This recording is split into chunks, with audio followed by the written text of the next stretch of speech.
مرحبا بكم أعزائي التلاميذ لمستوى ترون بيوف. Dans cette vidéo, on va essayer de voir la notion de la quantité de matière. Avant d'entamer la quantité de matière, qui est exprimée une mole, il faut tout d'abord définir c'est quoi une mole. Une mole, c'est une entité qui renferme 6,02 10 puissance 23 atomes, molécules ou ions.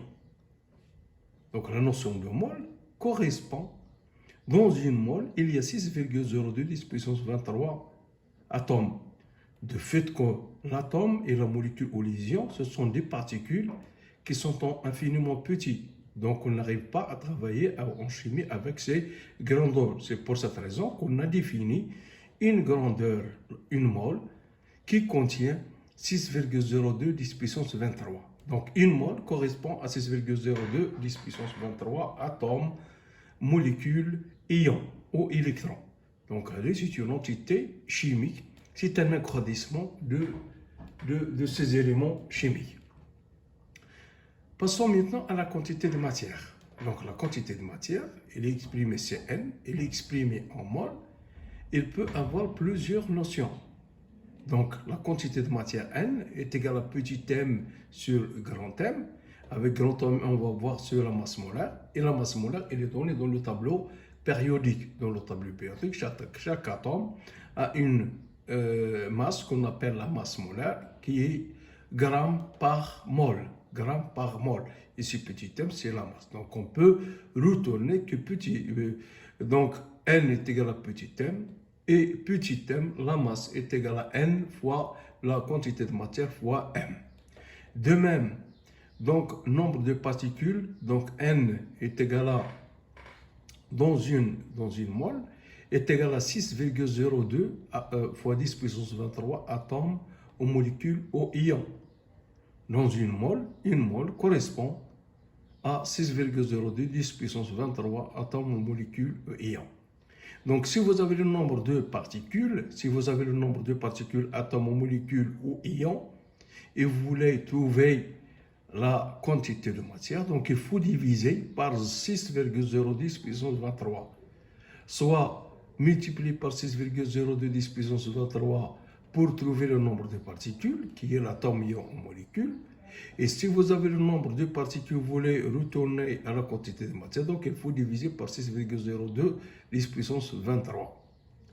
Donc, de même, on peut exprimer, trouver la relation entre la quantité et la matière et le volume. Donc, la quantité de matière, dans le cas des gaz, donc chaque atome est caractérisé par un volume, ce qu'on appelle le volume molaire. Pour les gaz, c'est le volume molaire.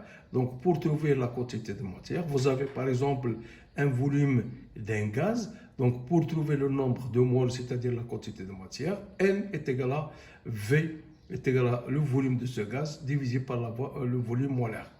Ou bien, on peut retourner pour trouver le volume, c'est-à-dire pour trouver le volume de ce gaz, sachant que vous avez le volume molaire et la quantité de matière. Donc, on peut trouver le volume par le produit de la quantité de matière par le volume. C'est ça, c'est différentes relations. Passons maintenant à la masse molaire. Donc la masse molaire d'un élément X et la masse d'une mole d'atome. Notez mx exprimé en grammes par mole. Donc dans le tableau périodique, chaque atome il est caractérisé par sa masse molaire atomique. Donc, comme vous voyez ici de l'hydrogène, il est 1,0079. Dans le cas général, on pose que la masse molaire de l'hydrogène est égale à 1. Pour l'oxygène, 15,999 est sensiblement égal à la masse molaire. La masse d'une mole d'oxygène est égale à 16 grammes par mole. Dans le cas, par exemple, de sodium, il est équivalent à 23 grammes par mole. Pour le chlore, c'est 35. On prend la masse molaire de chlore est égale à 35. Donc la quantité de matière, donc N est égale à petit m sur grand N. Avec petit m, c'est la masse de l'échantillon. Et M, c'est la masse molaire. Donc quantité de matière et la masse molaire, c'est-à-dire la masse molaire de l'élément de l'entité chimique considérée. Passons maintenant à la masse volumique. Donc la masse volumique, comme tout le monde le connaît, on symbolise la masse volumique par ρ. Donc la formule chimique, c'est ρ est égal à m sur v. Donc elle est exprimée dans le système international en kg par mètre cube, dans l'unité pratique, soit grammes par millilitre, soit en grammes par centimètre cube.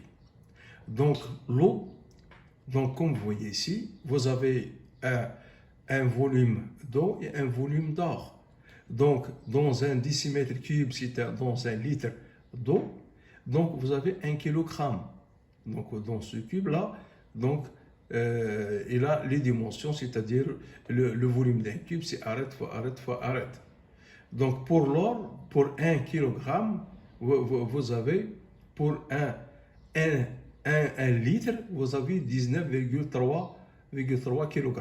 Donc vous voyez, donc ce n'est pas le même volume, mais la masse qui est différente. Donc ρ est égal à m sur v. Donc on va trouver la masse et vous avez ce triangle m ρ v. Donc ρ est égal à m sur v, m est égal à ρ fois v et vous avez v est égal à m sur ρ. Donc c'est une méthode pour déterminer les différentes relations entre la masse volumique.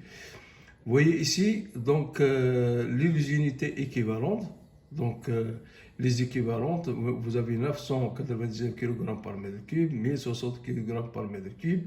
Donc la masse volumique de l'eau, donc c'est 1 kg par mètre cube. Donc la masse volumique de corps humain, donc vous avez les différentes unités, c'est-à-dire 1000 kg par 1 mètre cube conversion. Vous avez ici les différentes unités et les différentes expressions, 1 g par centimètre cube, 1 g par millilitre, etc. Donc vous avez les différentes unités pour la masse volumique. Donc pour la masse molaire, on a vu la masse molaire, c'est la masse molaire d'un atome. Donc dans le tableau périodique, chaque élément a une masse qu'on appelle la masse molaire.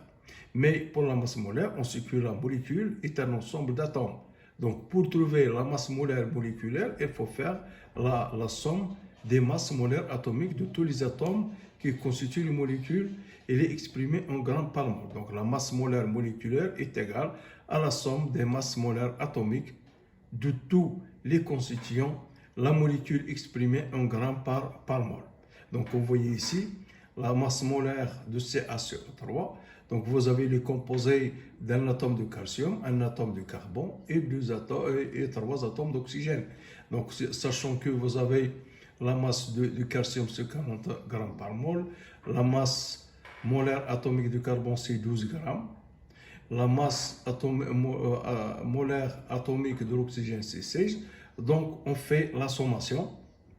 La masse molaire moléculaire de CaCO3 est égale à la masse de calcium plus la masse plus un atome fois l'atome de carbone plus 3 fois la masse molaire de l'oxygène, ce qui donne 100 grammes par mol. Un autre exemple, la masse moléculaire du glucose.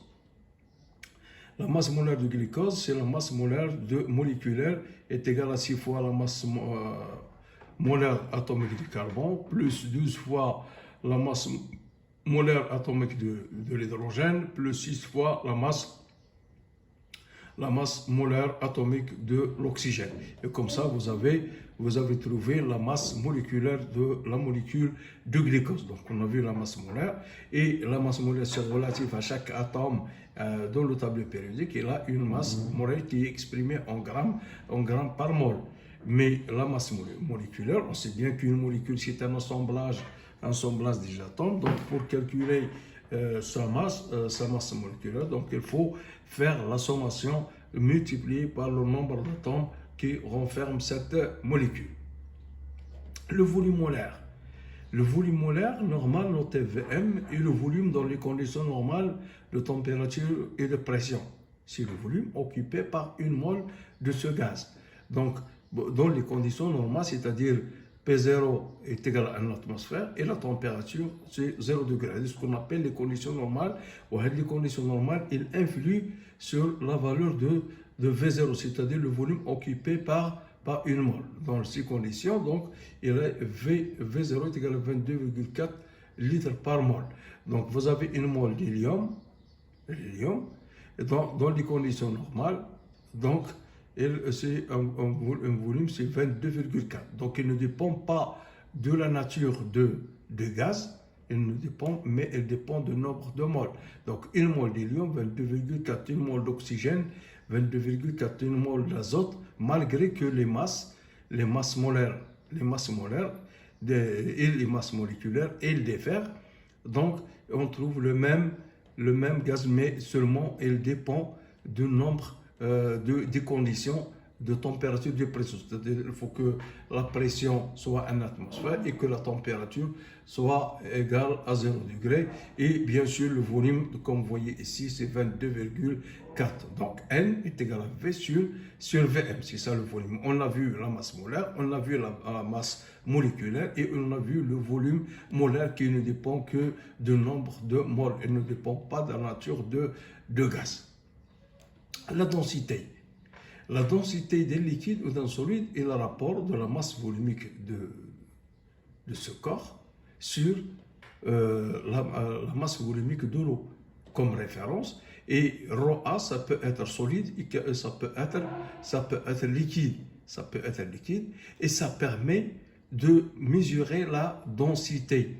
La densité, donc, plusieurs cas, elles peuvent prendre plusieurs valeurs. Si D est inférieur, si D est supérieur à 1, ça veut dire que ce corps, il a une densité supérieure à celle de l'eau. Ça veut dire qu'il va descendre en bas. Si D est inférieur à 1, ça veut dire qu'une partie, elle va être émergée. Elle n'est pas tellement flottant. Elle n'est pas tellement flottant. Une partie va être émergée. Donc ça veut dire, ou bien si D est égal à 1, ça veut dire qu'elle va rester flottant à la surface. Donc ça permet de classer, donc D est égal à ρ de corps sur ρ de l'eau pour le liquide et le solide. Mais dans le cas de gaz, pour les gaz, on a D est égal à ρ de ce corps sur ρ de l'air. C'est-à-dire pour l'air et pour les solides et les liquides. Pour les solides et les liquides, cette formule. Et pour les gaz, on a D est égal à ρ sur ρr. Et merci de votre attention.